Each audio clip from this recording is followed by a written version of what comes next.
Membentuk komunitas belajar di UPTD SPF SDN 161 Karya bukanlah hal yang mudah. Ada situasi awal dan tantangan yang kami alami ketika awal pembentukan komunitas belajar ini. Yang terjadi di sekolah kami adalah kegiatan yang bersifat individual. Pendidik dan tenaga kependidikan di sekolah kami bisa dikatakan sebagai pendidik dan tenaga kependidikan yang bersinar di berbagai kegiatan yang ada di luar sekolah. Namun, ketika mereka kembali ke sekolah, segala aktivitas yang dilakukan bisa dikatakan sebagai aktivitas pendidik dan tenaga kependidikan yang bersifat individual. Nah, inilah yang kemudian menjadi tantangan terbesar bagi kami ketika akan membentuk komunitas belajar di UPTD SPF 161 Karya. Tantangan tersebut adalah bagaimana membangun kolaborasi nyata untuk menggerakkan komunitas belajar karya yang kemudian kami jadikan sebagai praktik baik yang kami sebut sebagai monumen karya. Adapun langkah-langkah aksi yang kami lakukan dalam membentuk komunitas ini adalah langkah pertama adalah mengkomunikasikan dengan kepala sekolah mengenai komunitas belajar yang akan kami bentuk di UPTD SPF SDN 161 Karya.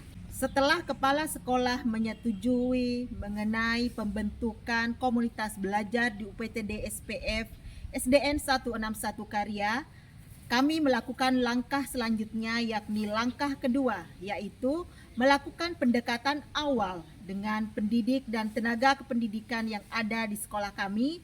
Ada berbagai pendekatan yang kami lakukan seperti melakukan berbagai kegiatan-kegiatan yang bisa kami lakukan agar tercipta kolaborasi di antara pendidik dan tenaga kependidikan di sekolah kami seperti kegiatan porseni ataupun kegiatan-kegiatan memperingati hari-hari besar yang ada di Indonesia. Setelah pendekatan-pendekatan itu, kami melakukan ke langkah ketiga, yaitu menyampaikan tujuan akan dibentuknya komunitas belajar di UPTD SPF SDN 161 Karya kepada pendidik dan tenaga kependidikan di sekolah kami. Setelah mereka menyetujui, kami melanjutkan ke langkah keempat, yaitu pembentukan komunitas belajar karya di UPTD SPF SDN 161 Karya. Setelah pembentukan komunitas terbentuk, kami melakukan kegiatan yang merupakan langkah kelima, yakni melakukan refleksi awal yang bertujuan untuk mengetahui tantangan atau kendala apa yang dialami oleh pendidik dan tenaga kependidikan yang ada di komunitas kami. Setelah refleksi awal, kami melanjutkan dengan melakukan perencanaan kegiatan yang merupakan langkah keenam yang kami lakukan di komunitas kami. Setelah melakukan perencanaan, kami melakukan langkah selanjutnya yaitu melaksanakan pengimplementasian kegiatan. Dan itu merupakan langkah ketujuh. Langkah terakhir adalah melakukan evaluasi kegiatan. Evaluasi kegiatan ini bertujuan untuk mengevaluasi seluruh rangkaian kegiatan yang kami lakukan di komunitas belajar karya ini. Tentunya dengan evaluasi ini kami bisa mengetahui hal-hal apa saja yang bisa kami lakukan untuk memperbaiki kegiatan-kegiatan yang akan kami lakukan selanjutnya di komunitas belajar kami. Setelah adanya situasi, tantangan, dan aksi yang kami lakukan, tentu kami perlu melakukan refleksi dari komunitas belajar yang kami bentuk.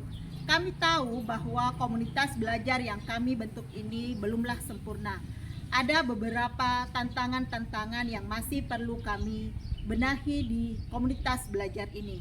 Namun, melalui komunitas belajar ini dan kegiatan monumen karya atau membangun kolaborasi nyata untuk menggerakkan komunitas belajar di UPTD SPF SDN 161 Karya, kami yakin bahwa komunitas belajar ini akan menjadi lebih baik lagi.